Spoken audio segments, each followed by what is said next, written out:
Baskara melepaskan pelukannya perlahan, namun jemarinya masih bertaut erat pada pinggang Kejia, seolah takut jika ia melepasnya, realitas akan merenggut gadis itu darinya. Ia menuntun Kejia menuju sebuah sofa kulit besar di tengah ruangan yang hanya diterangi lampu temaram. "Duduklah," bisik Baskara. Suaranya kini lebih tenang, namun ada otoritas yang tak terbantahkan di sana. Baskara berlutut di lantai, tepat di depan kaki Kejia. Posisi ini kontras pria yang selama ini menjadi penguasa di kantor, kini merendahkan diri, namun matanya menatap Kejia dengan intensitas yang melumpuhkan. "Aku tidak ingin kamu melihat ini sebagai sesuatu yang kotor, Kejia. Bagiku, ini adalah cara untuk melepaskan kendali yang selama ini mencekikku." Baskara memulai, tangannya perlahan mengusap lutut Kejia. "Trauma masa laluku membuatku tidak bisa mempercayai kedekatan emosional tanpa adanya struktur. Aku butuh aturan. Aku butuh kamu memberiku izin untuk menjadi tuanmu." Kejia menelan ludah, dadanya naik turun. "Maksudmu, seperti yang di buku-buku?" Baskara tersenyum tipis, sebuah senyum yang jarang sekali terlihat. "Lebih dari itu, ini tentang kepercayaan total. Aku punya fantasi tentang penyerahan diri. Aku ingin kamu menjadi milikku sepenuhnya, di mana setiap gerakanmu adalah atas izinku. Aku ingin menggunakan ikatan, bukan untuk menyakitimu hingga berdarah, tapi untuk membuatmu merasakan kehadiranku di setiap inci kulitmu." La mengambil jemari Kejia, mencium telapak tangannya dengan lembut. "Aku membayangkan memborgol tanganmu di atas kepala, bukan karena aku benci padamu, tapi karena aku ingin melihatmu benar-benar tidak berdaya di bawah perlindunganku. Aku ingin memberikan rasa sakit yang manis seperti gigitan kecil atau cubitan yang akan membuat sarafmu terjaga dan hanya fokus padaku. Hanya aku." Baskara berhenti sejenak, memperhatikan reaksi Kejia. "Jika kamu merasa takut, katakan satu kata merah. Dan aku akan berhenti seketika, kembali menjadi asisten ayahmu yang membosankan. Tapi jika kamu bersamaku dalam hal ini, aku akan membawamu ke puncak sensasi yang tidak pernah kamu bayangkan." Kejia merasakan sensasi panas menjalar di perutnya. Kegelapan Baskara ternyata bukan hanya tentang kekerasan, tapi tentang pengabdian yang ekstrim. "Mulai sekarang, Kejia," bisik Baskara sambil merayap naik dan berbisik di telinganya, "di ruangan ini, tidak ada nona muda. Hanya ada aku dan kamu, yang harus patuh pada setiap instruksiku.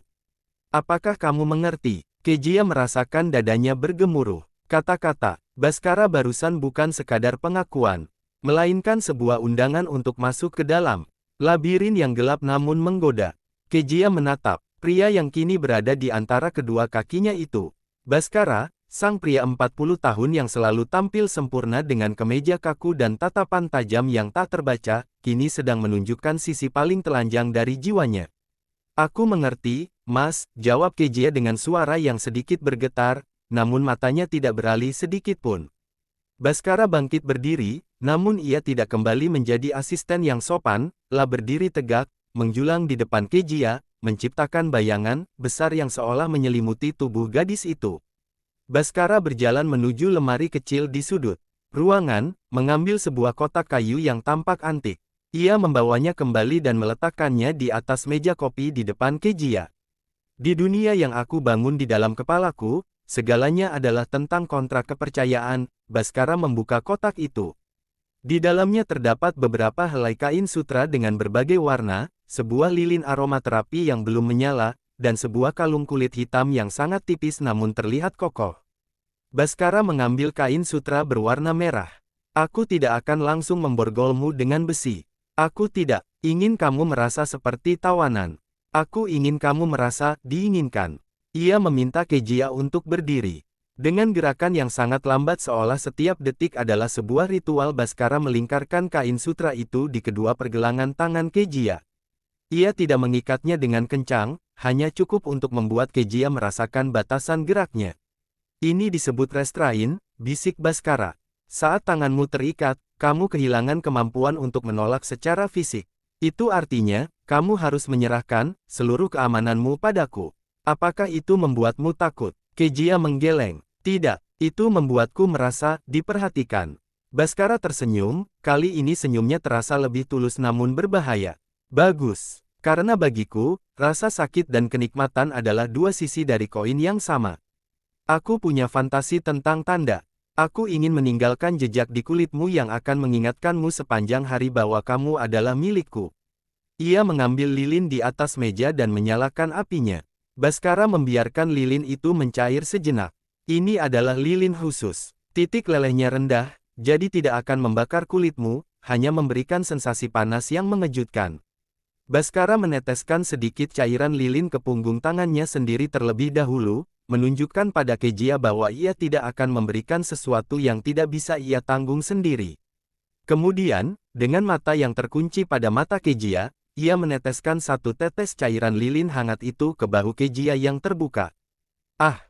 Kejia sedikit tersentak. Rasa hangat yang tiba-tiba itu mengirimkan aliran listrik ke seluruh sarafnya. Satu tetes untuk kepatuhanmu, gumam Baskara.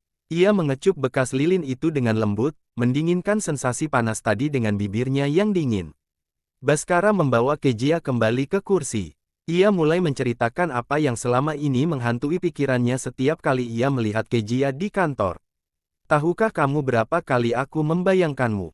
Duduk di kursiku, sementara aku berdiri di belakangmu, menutup matamu, dan membisikkan instruksi kerja yang harus kamu selesaikan tanpa boleh melakukan kesalahan sedikit pun. Baskara mengusap leher Kejia dengan ujung jarinya. Setiap kali kamu membuat kesalahan kecil dalam laporan, aku ingin menghukummu. Bukan dengan teriakan, tapi dengan membuatmu berdiri di sudut ruangan tanpa boleh bergerak selama 1 jam, hanya untuk membuatmu sadar bahwa setiap detak jantungmu ada di bawah pengawasanku. Baskara kemudian mengambil kalung kulit tipis dari kotak, lalu melingkarkannya di leher Kejia. Ini adalah simbol. Di dalam ruangan ini, kamu adalah milikku. Kamu tidak punya nama selain apa yang aku berikan padamu. Kamu akan belajar untuk meminta izin sebelum bicara, sebelum menyentuhku, bahkan sebelum kamu merasa senang. Kejia merasa otaknya seperti mendidih. Semua aturan ini terdengar gila, namun ada bagian dari dirinya yang haus akan pengakuan dan perlindungan seperti ini. Selama ini ia hidup sebagai putri Pasurya yang bebas dan liar, namun di bawah kendali Baskara, ia merasa menemukan jangkar. Mas, ses. Baskara meletakkan telunjuk di bibir Kejia. Kamu lupa aturannya. Panggil aku, Tuan, atau Mas dengan nada yang benar jika ingin bicara. Kejia menelan ludah. Boleh aku bicara, Mas? Silakan. Bagaimana jika aku ingin kamu melampaui batas hari ini? Tanya Kejia menantang. Baskara menatapnya dengan pandangan yang dalam, seolah sedang menimbang-nimbang apakah Kejia sudah siap, perlahan melepaskan ikatan sutra di tangan Kejia. Satu hal yang harus kamu tahu, Kejia. Aku tidak akan pernah menyakitimu seperti ayahku menyakiti ibuku. Dia melakukan itu karena benci dan kegilaan. Aku melakukan ini karena aku sangat menghargaimu hingga aku butuh cara yang ekstrim untuk menunjukkannya. Baskara merogoh saku ke mejanya dan mengeluarkan sebuah kunci kecil. Ini kunci apartemen ini. Satu padaku, satu ini untukmu. Kamu bebas datang kapan saja, tapi saat kamu melewati pintu itu, kamu bukan lagi Nona Kejia yang sombong, kamu adalah milikku. Kemudian membisikkan fantasi terakhirnya untuk malam itu, sebuah janji yang membuat wajah Kejia memerah sempurna. Suatu hari nanti, aku akan membawamu ke ruang kerja ayahmu, saat dia sedang rapat di lantai bawah. Aku akan mendudukkanmu di atas meja kerjanya, mengikat tanganmu dengan dasiku sendiri, dan menciummu sampai kamu lupa siapa nama Ti, sementara orang-orang di luar sana tidak tahu bahwa putri kesayangan Pak Surya sedang tunduk sepenuhnya pada asisten yang mereka anggap kaku ini. Baskara menarik diri, memberikan ruang bagi Kejia untuk bernapas. Sekarang, kembalilah pulang, renungkan semua yang aku katakan. Jika besok kamu datang ke kantor dan menatapku dengan cara yang sama, aku akan menganggap kamu menerima semua syaratku. Kejia berdiri, masih dengan kalung kulit itu melingkar di lehernya. Ia tidak melepasnya. Ia justru merapikan rambutnya untuk menutupi kalung itu. Aku tidak butuh waktu untuk merenung, Mas, ucap Kejia sambil berjalan menuju pintu. Ia berbalik sejenak, memberikan tatapan yang membuat Baskara sadar bahwa ia telah menciptakan monster baru yang siap menantang kegelapannya. Sampai jumpa di kantor besok. Tuan, pintu tertutup. Baskara jatuh terduduk di sofa, napasnya keluar dengan berat, baru saja membuka rahasia terbesarnya, dan tidak ada jalan untuk kembali.